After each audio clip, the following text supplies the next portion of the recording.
We finally have the box office numbers for the US domestic market for Saturday, and Men in Black International has tumbled down to number 2 already. So it was number 1 on Friday, and now on Saturday it is number 2.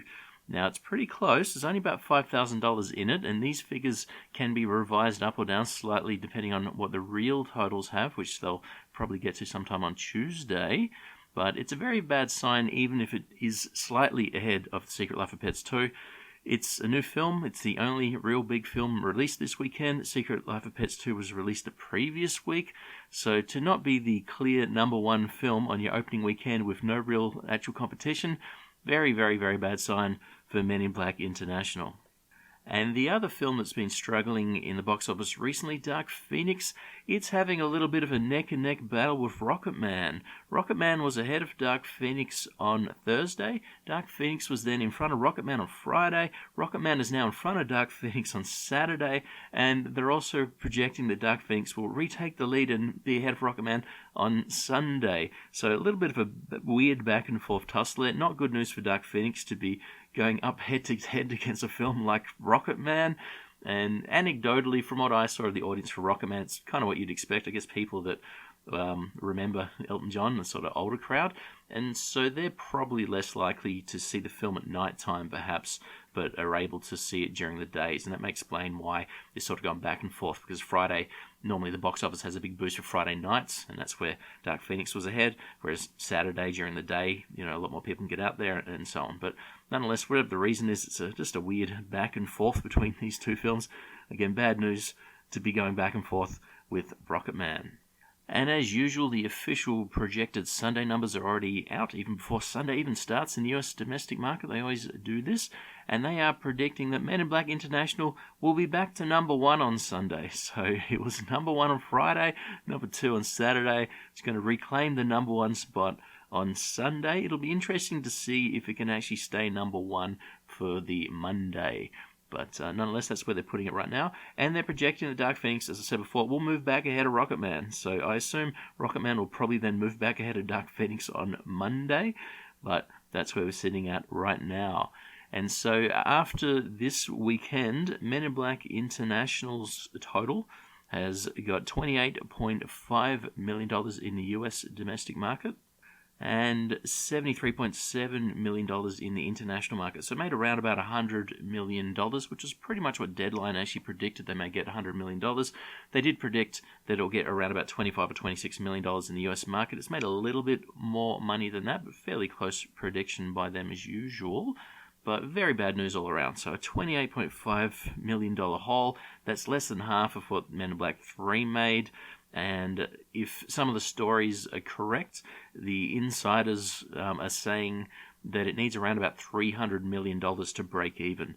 So a film that can make 3 times the amount of money that it gets on its opening weekend is fairly rare in the scheme of things. A lot of films do it, but that's not a level that's common. So 2 times is pretty bad, 4 times is exceptional, 3 isn't middle of the road, but it's something that's probably going to be unexpected here. So with a $100 million opening weekend, it's probably tough for Men in Black International to actually get $300 million. It's definitely still possible. We need to see what will happen over the week, and more importantly, what happens next Friday to its box office.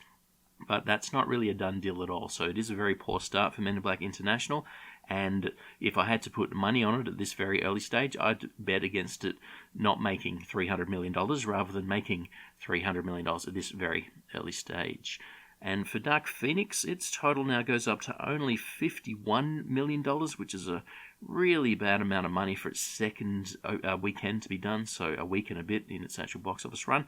And internationally, a bit of a better news there, $152 million for international, bringing its total to $204 million. So $204 million is not a good amount of money for this film to be a week and a half into its run, or the second weekend for its run, but $152 million internationally compared to $51 million domestically, that's pretty good. So getting 3 times your money for a domestic, that's not bad, but just the $51 million, that's pretty terrible. And as I said in another video about a week ago, Dark Phoenix needs around about $580 million to break even. So $580 million. It's got $200 million at the end of the second weekend. it's probably going to be lucky to double that money. In fact, I wouldn't say it could double that kind of money there. So it's probably not going to make $400 million. It needs $580 million to break even. Deadline had an article claiming that the insiders that they spoke to said it would be lucky to get 335, so that was the high mark that they were putting it at, and their low mark was $285 million. So I would say that range is quite probable, but again, it's going to lose at least $100 million, maybe $200 million loss, probably more like $150 million loss. Absolutely terrible news for Dark Phoenix. Terrible news for Disney, I suppose, in that they kind of own it, although it's a bit weird how it works out. I guess it depends on who actually financed the film as to who's actually wearing the costs. They're the ones that want to get their money back. But Disney is distributing it. But it probably looks good for some of the Disney executives that have stuff to do with the MCU, since they can clearly just sort of showcase how well the MCU is compared to how the X-Men things have been run on this film. And here we've got a chart with Dark Phoenix and Men in Black International. You can see clearly that Dark Phoenix has a big lead after the opening weekend, but it does flatten out at a very severe rate. So it'll be interesting to see if Men in Black actually also has a big collapse from where it's at, or if it has a more conventional run from here and actually closes in on the gap on Dark Phoenix and actually earns more money than Dark Phoenix. But either way, the Dark Phoenix money's not going to be great, so Men in Black, if it does earn more than Dark Phoenix, it's still not good news, but I guess it's better news to earn more than another film than not to earn more money than it. But that'll be something to look for. Is it going to actually collapse at the same rate that Dark Phoenix collapsed? And again, it's already starting with a bad amount of money, so it's all bad news for Men in Black International. But Dark Phoenix had a bad opening weekend. Things got really bad after that, so as hard as it is to believe. And this chart here just has an additional 2 movies as a bit of a comparison for each of them. I have Alien Covenant, which had pretty much the same opening weekend as Dark Phoenix, and you can see here clearly how bad Dark Phoenix is running, in that it's going a lot worse than Alien Covenant ran at, which is around about the worst film that had the same opening weekend, and it got a total of $74 million. So it does look like Dark Phoenix will probably earn less than what Alien Covenant got, $74 million in the US market. And the other film here, Pacific Rim Uprising, it's got basically the identical opening weekend to Men in Black International. So you can see the green line and the red line overlap pretty much exactly.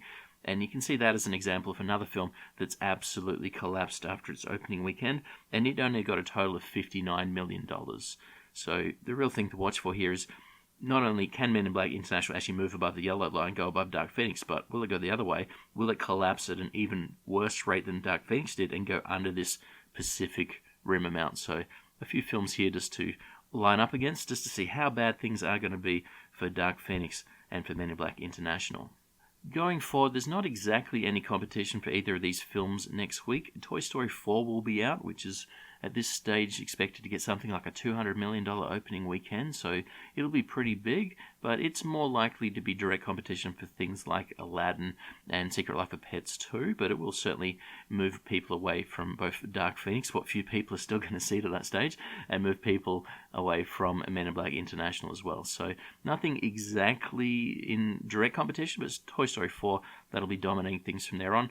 The week after that, there's not really much out after that, and then the week after that, there is Spider-Man Far From Home. So no real reprise for either of these 2 films, but they're already earning the kind of low amount of money that you don't need a lot of screens to sustain. So they will be obviously losing screens to Toy Story 4, but they're not earning a lot of money, either of them, right now anyway. So there's probably still a lot of screens available to put something on, so they'll probably get more screens than a film earning their kind of money normally would. But as usual, we'll have to see what happens on Monday, just how bad things are going to look for Men in Black International on Monday, and things are going to get even more worse for Dark Phoenix. Thanks for listening, and I'll catch you next time.